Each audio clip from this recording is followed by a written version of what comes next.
احمدہ وصلی علی رسولہ الکریم اما بعد فاعوذ باللہ من الشیطان الرجیم بسم اللہ الرحمن الرحیم۔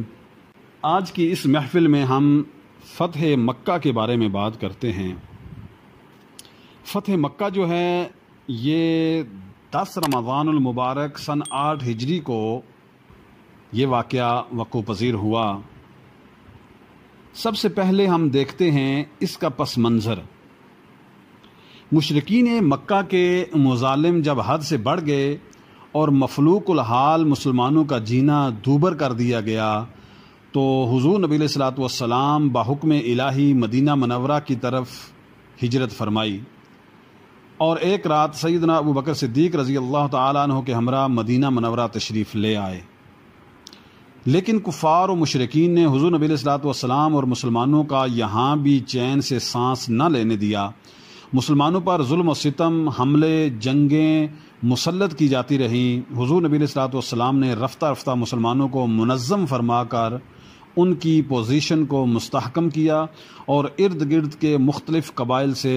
دفاعی معاہدے فرما کر امن و امان کو بحال کیا۔ ہجرت مدینہ کے 6 سال سرور کونین سرکار دو عالم خاتم النبیین صلی اللہ علیہ وآلہ وسلم نے ایک خواب دیکھا کہ حضور نبی علیہ الصلوۃ والسلام اپنے اصحاب کے ہمراہ مکہ معظمہ میں پرامن طور پر داخل ہوئے اور صحابہ اکرام نے اپنے سروں کے بال منڈوائے، بعض نے ترشوائے۔ یہ خواب حضور نبی علیہ الصلوۃ والسلام نے اپنے صحابہ سے بیان فرمایا تو وہ سب بہت خوش ہوئے۔ تفسیر خزائن العرفان۔ نبی علیہ الصلوۃ والسلام کا خواب چونکہ وہی ہوتا ہے، اس پر عمل کرنا ضروری ہوتا ہے، لہٰذا تاجدار دو عالم صلی اللہ علیہ وسلم اپنے 1400 صحابہ کو ساتھ لے کر عمرے کی غرض سے روانہ ہوئے، لیکن کفار مکہ نے حدیبیہ کے مقام پر مسلمانوں کو روک لیا اور مکہ مکرمہ میں داخل ہونے کی اجازت نہ دی۔ اس موقع پر 10 سال کے لیے حضور نبی علیہ الصلوۃ والسلام اور قریش کے مابین ایک امن معاہدہ طے پایا جو صلح حدیبیہ کے نام سے معروف و مشہور ہے۔ اس معاہدے کی روح سے یہ طے پایا کہ مسلمان اس سال عمرہ کیے بغیر واپس لوٹ جائیں، آئندہ سال وہ اپنے ساتھ کوئی ہتھیار نہ لائیں،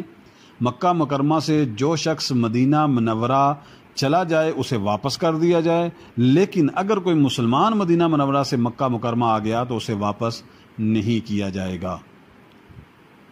عرب قبائل کو اس بات کا مکمل اختیار اور آزادی ہوگی کہ وہ نبی علیہ الصلوۃ والسلام یا کفار مکہ میں سے جس کے ساتھ چاہیں دوستانہ تعلقات قائم کریں، اس پر معاہدہ کر لیں۔ بظاہر اس معاہدے کے نکات مسلمانوں کے خلاف تھے، لیکن اس کا حقیقی فائدہ مسلمانوں کو ہی ہوا۔ جنگ رک گئی، امن ہو گیا، مبلغین اسلام کے ذریعے اسلام کی دعوت عام ہونے لگی۔ مسلمان مبلغین نے، صحابہ اکرام نے خوب محنت فرمائی، لوگ جوگ در جوگ مسلمان ہونے لگے اور مسلمانوں کی پوزیشن روز بروز مضبوط سے مضبوط تر ہوتی گئی۔ تاریخ طبری۔ اب ہم دیکھتے ہیں کہ غزوہ فتح مکہ کا سبب کیا بنا۔ قریش زیادہ عرصہ تک معاہدہ حدیبیہ پر کاربند نہ رہ سکے، انہوں نے مسلمانوں کے حلیف اور اتحادی قبیلہ بنو خزاع پر حملہ کر کے عملاً اس معاہدے کو توڑ دیا۔ حضور نبی علیہ الصلوۃ والسلام کو جب اس بات کی خبر ہوئی، سرکار دو عالم صلی اللہ علیہ وسلم نے اہل مکہ پر حملے کا فیصلہ فرمایا اور جنگی حکمت عملی اپناتے ہوئے انتہائی خفیہ انداز سے لشکر کو تیاری کا حکم ارشاد فرما دیا۔ لشکر اسلام کی روانگی کو دیکھتے ہیں تو 10 رمضان المبارک 8 ہجری بامطابق 630 عیسوی کو رسول کریم صلی اللہ علیہ وآلہ وسلم مدینہ منورہ سے 10,000 مجاہدین اسلام کا ایک لشکر عظیم لے کر روانہ ہوئے اور 20 رمضان المبارک کو ایک فاتح کی حیثیت سے اپنے وطن مکہ مکرمہ میں داخل ہوئے۔ مدینہ منورہ سے چلتے وقت حضور نبی علیہ الصلوۃ والسلام اور تمام صحابہ اکرام علیہم رضوان روزے کی حالت میں تھے اور حضرت سیدنا عبداللہ ابن عباس رضی اللہ تعالی عنہ لشکر اسلام کی روانگی کا منظر بیان کرتے ہوئے فرماتے ہیں، خرج فی رمضان من المدینہ، فرمایا کہ نبی کریم صلی اللہ علیہ وسلم رمضان میں مدینہ منورہ سے نکلے، آپ صلی اللہ علیہ وسلم کے ساتھ 10,000 صحابہ کرام تھے۔ یہ واقعہ حضور نبی علیہ السلام کے مدینہ منورہ تشریف لانے کے 8.5 سال بعد کا ہے۔ آپ صلی اللہ علیہ وسلم اور جو صحابہ آپ کے ساتھ تھے مکہ مکرمہ کے لیے روانہ ہوئے۔ سرور کونین صلی اللہ علیہ وسلم اور صحابہ کرام روزے سے تھے۔ بخاری شریف۔ حضرت سیدنا ابو سفیان کا قبول اسلام۔ حضور نبی علیہ السلام فاتحانہ شان سے ایک عظیم اسلامی لشکر کے ساتھ سرزمین مکہ مکرمہ کے قریب پہنچے تو چند میل دور پڑاؤ ڈال کر آگ جلانے کا حکم ارشاد فرمایا۔ اہل مکہ رسول کریم صلی اللہ علیہ وسلم اور اسلامی لشکر کی آمد سے بالکل بے خبر تھے۔ جب انہوں نے ہزاروں مقامات سے آگ جلتی دیکھی تو بہت زیادہ خوفزدہ ہوئے۔ یہ ایک جنگی چال تھی اور حقیقت حال سے آگاہی کے لیے ابو سفیان کو بھیجا، جو اس وقت تک مسلمان نہیں ہوئے تھے۔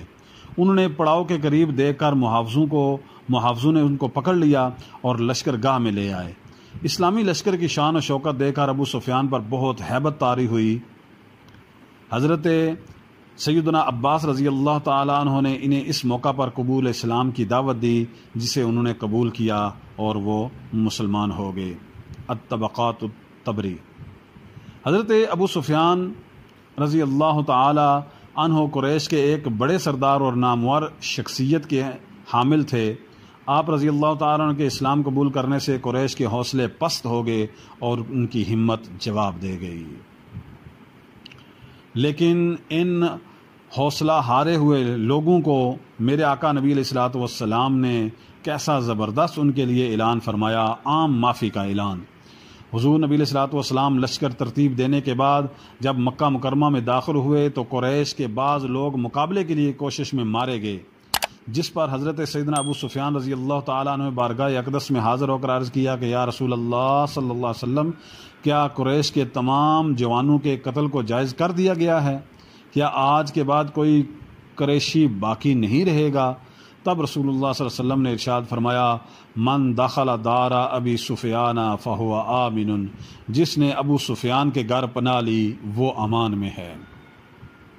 یہ دین اسلام ہی کی انفرادیت ہے کہ جو ابو سفیان چند لمحے قبل دین اسلام کے ایک بڑے دشمن اور مخالف تھے، اسلام قبول کرتے ہی انہیں اتنی عزت و توقیر بخشی گئی کہ ان کے گھر میں پناہ لینے والے ہر شخص کو رسول اللہ صلی اللہ علیہ وسلم نے امان دینے کا اعلان فرمایا۔ دین اسلام ایک ایسا آفاقی دین ہے کہ جو حالت جنگ میں بھی کسی مظلوم اور مجبور، چاہے وہ دشمن ہی کیوں نہ ہو، اس کے ساتھ ظلم و زیادتی کی اجازت نہیں دیتا، بلکہ اپنے ماننے والوں کو بنیادی انسانی حقوق کا خیال رکھنے اور ان کی رعایت کا حکم دیتا ہے۔ حضرت سیدنا عبداللہ ابن عتبہ رضی اللہ تعالیٰ عنہ روایت کرتے ہیں کہ رسول کریم صلی اللہ علیہ وسلم نے فتح مکہ کے دن ارشاد فرمایا، سن لو، کسی زخمی پر حملہ مت کرنا، جو پیٹھ پھیر کر بھاگ رہا ہو اس کا پیچھا مت کرنا، کسی قیدی کو قتل مت کرنا، اور جس نے خود کو اپنے گھر میں بند کر لیا وہ بھی امان میں ہے۔ سبحان اللہ، یہ کیسی زبردست عام معافی کا اعلان تھا کہ ہر ایک بندہ امن میں آ گیا۔ اس کے بعد جو اگلا واقعہ ہوا وہ کعبۃ اللہ کو، خانہ کعبہ کو بتوں سے پاک کرنے کا حکم میرے اور آپ کے آقا نبی علیہ السلام نے دیا۔ حضور نبی علیہ السلام جب مکہ مکرمہ میں داخل ہوئے اس وقت کعبۃ اللہ شریف میں سینکڑوں چھوٹے بڑے بت رکھے ہوئے تھے۔ رسول کریم صلی اللہ علیہ وسلم نے سب سے پہلے کعبۃ اللہ شریف کو بتوں سے پاک کرنے کا حکم دیا۔ حضرت ابن عباس رضی اللہ تعالی عنہ ارشاد فرماتے ہیں، صحیح بخاری کی حدیث مبارکہ ہے کہ رسول اللہ صلی اللہ علیہ وسلم نے مکہ میں تشریف لائے تو آپ صلی اللہ علیہ وسلم نے بتوں کی موجودگی کے باعث کعبۃ اللہ شریف میں داخل ہونے سے انکار فرما دیا۔ پھر آپ صلی اللہ علیہ وسلم کے حکم سے ان بتوں کو نکال باہر کیا گیا۔ صحیح بخاری شریف۔ لیکن یہاں پہ ایک اہم بات یہ ہے کہ میرے اور آپ کے آقا نبی علیہ السلام کی جو شخص گستاخی کرے اس کے بارے میں کیا حکم ہے وہ آگے آنے والی ان باتوں سے ظاہر ہو جائے گا۔ ابن خطل نامی ایک بدبخت گستاخ رسول تھا، اسے جب بھی موقع ملتا وہ اپنی 2 لونڈیوں سمیت حضور خاتم النبیین صلی اللہ علیہ وسلم کی شان میں ہرزہ سرائی کرتا، سب و شتم یعنی گالی گلوچ کر کے توہین رسالت کیا کرتا تھا۔ فتح مکہ کے بعد جب سرور کونین صلی اللہ علیہ وسلم مکہ میں داخل ہوئے تو وہ بدبخت جان بچانے کی غرض سے خانہ کعبہ میں داخل ہو گیا، کیونکہ کعبے میں جو بندہ داخل ہوتا تھا وہ امن میں آ جاتا تھا۔ قرآن پاک 4 پارے میں بھی امن کا حکم ہے، لیکن ایک شخص نے اس وقت حضور نبی علیہ الصلوۃ والسلام کی بارگاہ میں آ کر عرض کیا کہ ابن خطل جو حضور کا گستاخ ہے خانہ کعبہ کے پردوں سے لپٹ گیا ہے، یعنی ایک طرف خانہ کعبہ اور دوسری طرف پردہ ہے خانہ کعبہ کا اور درمیان میں وہ شخص ہے، لیکن قربان جاؤں گستاخ رسول ایسی بری شخصیت ہے، قربان جاؤں حضور نبی علیہ الصلوۃ والسلام پر کہ آپ نے عملی طور پر گستاخ رسول کو سزا دیتے ہوئے ارشاد فرمایا کہ اسے قتل کر دو۔ اللہ اکبر۔ حرم شریف میں اگر کسی کو قتل کرنا حرام ہے، اگرچہ کسی کو قتل کرنا حرام ہے، لیکن فتح مکہ کے روز اللہ رب العزت نے اپنے پیارے حبیب صلی اللہ علیہ وآلہ وسلم کو کچھ دیر کے لیے قتال کی اجازت عطا فرمائی، اور ابن خطل کا قتل اسی ساعت میں ہوا۔ عمدۃ القاری۔ حرم شریف میں قتال کی اجازت سے متعلق ایک حدیث مبارکہ میں حضرت سیدنا ابو شریح ادوی رضی اللہ تعالی عنہ سے روایت ہے کہ حضور نبی علیہ الصلوۃ والسلام نے ارشاد فرمایا کہ یقیناً اللہ تعالیٰ نے مکہ کو حرم قرار دیا ہے اور اسے لوگوں نے حرم قرار نہیں دیا، لہٰذا جو کوئی اللہ اور اس کے روز قیامت پر ایمان رکھتا ہے اس کے لیے مکہ میں خون بہانا جائز نہیں ہے، اور نہ ہی اس کے لیے مکہ کے کسی درخت کو کاٹنا جائز ہے۔ اگر کوئی شخص مکہ میں رسول اللہ صلی اللہ علیہ وسلم کے قتال کرنے سے مکہ میں قتال کی اجازت پر دلیل پکڑے تو تم اس سے یہ کہو کہ اللہ تعالیٰ نے اپنے رسول کو مکہ میں قتال کی اجازت دی تھی، تمہیں اجازت نہیں دی، اور مجھے بھی دن کے صرف 1 ساعت گھڑی کے لیے اجازت دی تھی، اور آج اس مکہ کی حرمت کل کی طرح پھر سے لوٹ آئی ہے، اور چاہیے یہ کہ جو یہاں موجود ہے وہ غائب یعنی جو غیر موجود ہے اس تک یہ حدیث پہنچا دے۔ صحیح بخاری شریف۔ حضور رحمت للعالمین صلی اللہ علیہ وسلم کی طرف سے تمام اہل مکہ کو عام معافی اور امان دینے کے باوجود گستاخ رسول کے قتل کا خصوصی حکم جاری فرمانا اس بات کی واضح دلیل ہے کہ گستاخ رسول کی سزا سرتن سے جدا ہی کی صورت ہے۔ علماء امت کا بھی ہمیشہ سے اس معاملے میں یہی موقف رہا ہے کہ اس کے لیے کوئی معافی نہیں، اسے بعد توبہ بھی سزائے موت ہی دی جائے گی۔ نامور فقہی علامہ ابن بزار رحمۃ اللہ تعالی علیہ تحریر فرماتے ہیں کہ جو رسول اللہ صلی اللہ علیہ وسلم یا کسی نبی کی شان میں گستاخی کرے دنیا میں بعد توبہ بھی اسے سزائے موت ہی دی جائے گی، یہاں تک کہ اگر نشے کی بے ہوشی میں بھی کلمہ گستاخی بقا جب بھی معافی نہیں ہوگی۔ اور تمام علماء امت کا اس بات پر اجماع اور اتفاق ہے کہ نبی علیہ الصلوۃ والسلام کی شان اقدس میں گستاخی کرنے والا کافر، اور کافر بھی ایسا کہ جو اس کے کافر و مستحق عذاب ہونے میں شک کرے وہ بھی کافر ہے۔ الفتاوی بزاریہ۔ امام ابن حمام رحمۃ اللہ علیہ گستاخ رسول کے بارے میں حکم شرع بیان کرتے ہوئے فرماتے ہیں کہ ہر وہ شخص جو دل میں رسول اللہ صلی اللہ علیہ وسلم سے بغض رکھے وہ مرتد ہے، اور آپ صلی اللہ علیہ وسلم کو معاذ اللہ سب و شتم یعنی گالی گلوچ کرنے والا تو بدرجہ اولا مرتد ہے، اسے قتل کیا جائے گا، بلکہ اگر وہ توبہ کر لے تب بھی قتل کی سزا اس پر باقی رہے گی، یہاں تک کہ اگر اس نے حالت نشہ میں گستاخی کا ارتکاب کیا تب بھی معافی نہیں دی جائے گی۔ فتح القدیر۔ یعنی اس کی توبہ اور معذرت اگر اللہ تعالیٰ قبول فرما لے تو اللہ کی مرضی، مگر ہمیں دنیا میں یہ حکم ہے کہ اس کی سزا معاف نہ کی۔ گستاخ رسول کو سزا دینے کا اختیار صرف حاکم وقت کے لیے ہے،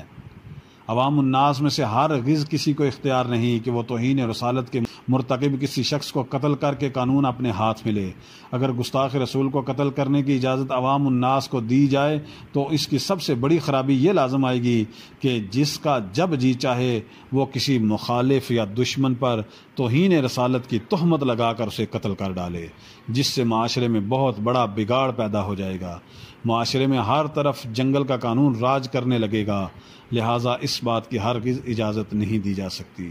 لیکن اس کے ساتھ ساتھ حاکم وقت کو بھی یہ بات پیش نظر رکھنی چاہیے کہ توہین رسالت کا مرتکب ہر شخص مرد ہو یا عورت واجب القتل ہے، لہذا اس قانون پر امرداری حکومت وقت کی ایک اہم ترین ذمہ داری ہے، اور اگر اس اسلامی شرعی قانون پر کما حق عمل نہ کیا گیا تو اس ڈھیلے پن کے سبب روز بروز اس طرح کے طوفان بدتمیزی اور گستاخی کے واقعات میں اضافہ ہوتا رہے گا جو کہ اپنے معاشرے میں کھلی آنکھ سے دیکھ رہے ہیں۔ پھر جب ان حالات اور واقعات اور حکومت وقت کی بے اعتنائی سے مجبور ہو کر کوئی جوان قانون کو اپنے ہاتھ میں لیتے ہوئے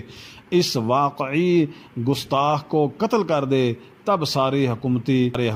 حرکت میں آ جاتے ہیں، اور ایسے لگتا ہے کہ پہلے سارے بھنگ پی کر گہری نیند سو رہے تھے۔ اگر کوئی شخص گستاخی کا ارتکاب کرنے کے بعد توبہ کر لے تب بھی شرعی اعتبار سے کسی بادشاہ، صدر یا وزیر اعظم کو یہ اختیار نہیں کہ وہ اسے اپنے صوابدیدی اختیارات سے معاف کر سکے یا اس کی توبہ قبول کر سکے۔ علامہ خیر الدین رملی رحمۃ اللہ علیہ فرماتے ہیں کہ جو کافر توبہ کرے اس کی توبہ دنیا اور آخرت میں قبول ہے، مگر کچھ کافر ایسے ہیں کہ جن کی توبہ قبول نہیں۔ ان میں سے ایک وہ ہے جو ہمارے نبی علیہ الصلوۃ والسلام یا کسی اور نبی علیہ الصلوۃ والسلام کی شان میں گستاخی کے سبب کافر ہوا ہے۔ الفتاوی خیریہ۔ لہٰذا ضرورت اس امر کی ہے کہ ناموس رسالت صلی اللہ علیہ وسلم جیسے حساس معاملے میں دینی غیرت اور حمیت کا مظاہرہ کیا جائے، دیگر مسلم حکمرانوں اور علماء دین رہنمائی اور مشاورت کر کے اقوام متحدہ کے ذریعے ایسی کڑی قانون سازی کروائی جائے کہ دنیا بھر میں کسی گستاخ رسول کو مصطفیٰ جان رحمت صلی اللہ علیہ وسلم سمیت کسی نبی، کسی صحابی یا کسی دیگر دینی مقدسات کی توہین کی جرأت نہ ہو۔ اللہ رب العالمین کی بارگاہ میں دعا ہے کہ رمضان المبارک کے طفیل ہمارے روزے، تراویح اور دیگر عبادات قبول فرما، ہمیں ریاکاری کی تباہ کاری سے بچا، ہمارے دلوں میں جذبہ جہاد کو بیدار فرما، ہمیں کفار پر فتح مکے جیسی شاندار فتوحات اور غلبہ عطا فرما، ہمیں ناموس رسالت صلی اللہ علیہ وسلم پر پہرا دینے کی توفیق عطا فرما، عقیدہ ختم نبوت کے خلاف سازشیں کرنے والوں کو نیست و نابود فرما، قادیانیوں کے روپ میں یہود و نصارہ کی طرف سے اسلام مخالف سازشوں کو ناکام بنا۔ اے اللہ ہمارے ظاہر و باطن کو تمام گندگیوں سے پاک اور صاف فرما، حضور نبی علیہ الصلوۃ والسلام کے ارشادات کے مطابق زندگی بسر کرنے کی توفیق عطا فرما، ہمیں اعمال حسنہ کرنے کی توفیق عطا فرما، اور ہماری طرف سے جو اعمال ہوں اللہ کی بارگاہ میں مقبول ہوں۔ آمین یا رب العالمین۔ وآخر دعوانا ان الحمد للہ رب العالمین۔